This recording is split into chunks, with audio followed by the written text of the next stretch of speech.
Read the sun and the hills in the morning,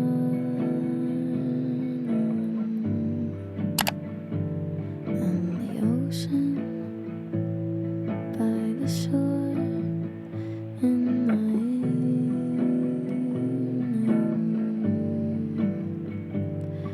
and the love you love.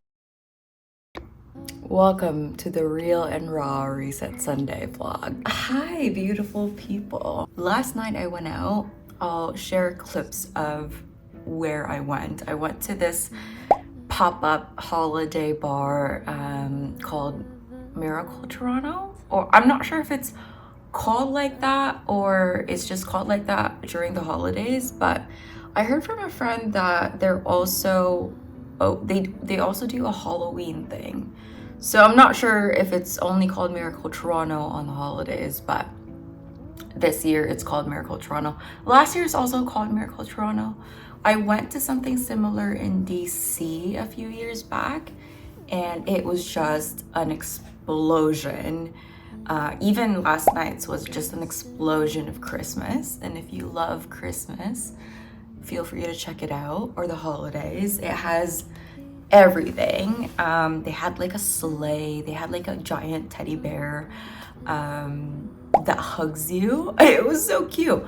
But anyway, if you're in Toronto, check it out. There is a bit of a wait. Like once you get there, you have to scan this QR code that puts you on the wait list, and it tells you how far in the line you're in.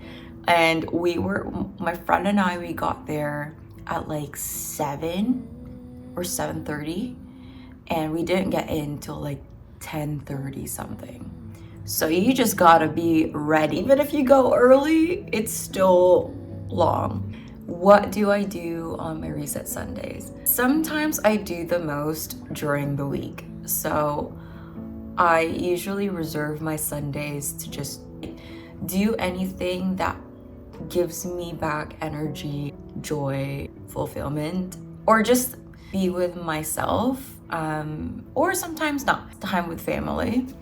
And sometimes I don't, because days like this where I've done so much during the week, it's been eventful. We had our office Christmas party, and then I went out with a friend of mine last night.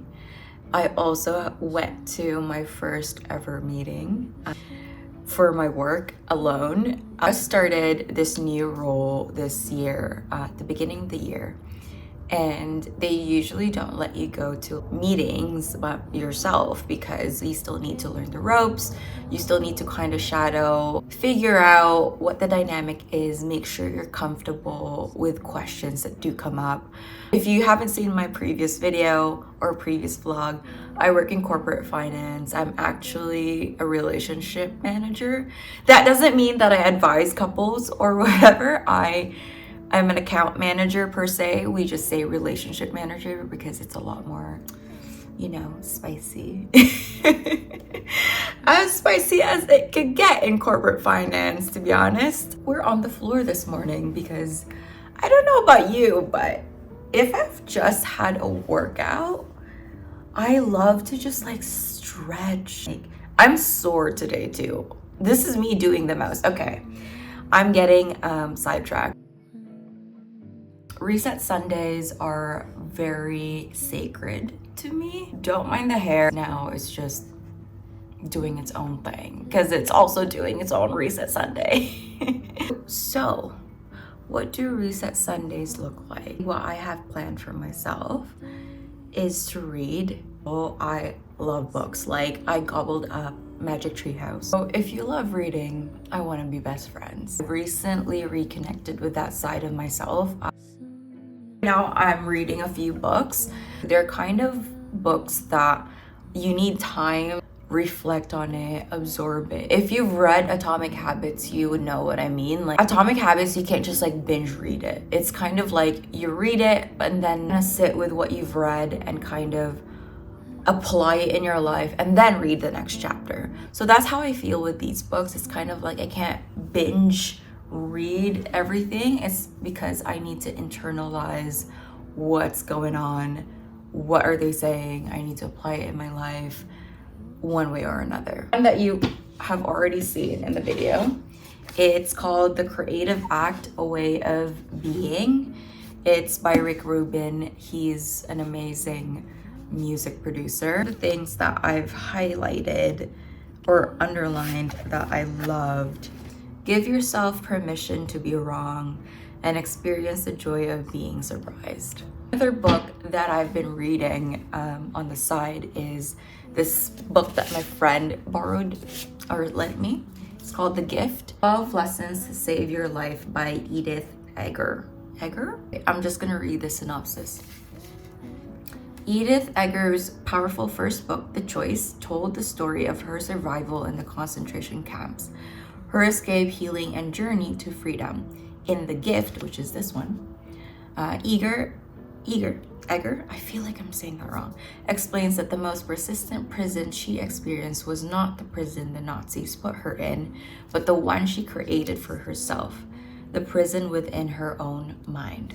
I'm torn between continuing a series or starting a new one.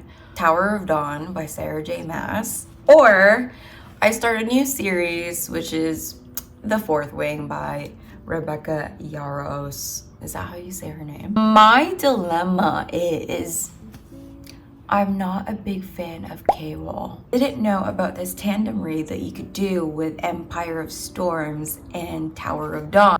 I think this book just follows K-Wall, and Nesrin. And if you don't know, then you don't know. But if you do know, then you know.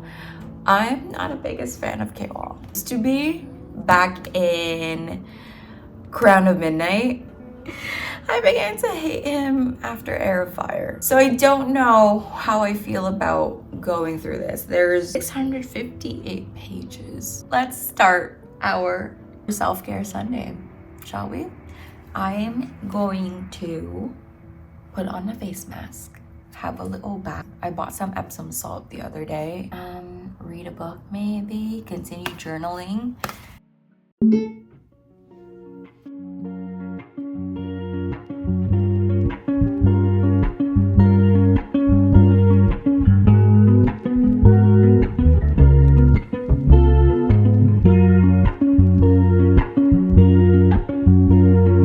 It's much later now from the last time you saw me, and I'm a lot more zen. Bath really did it for me, changing. It just calms me down so much. So I answered my own question with a book dilemma.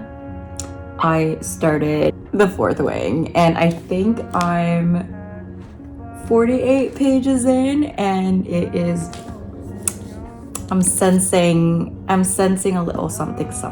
Let's see where this leads me, and I'm so excited to just dive into this book tonight. I hope you guys liked that video. I just wanted to take you guys along for my Reset Sunday. Have a good night, you guys, and I hope this was a calming little video, and see you in the next one. Bye.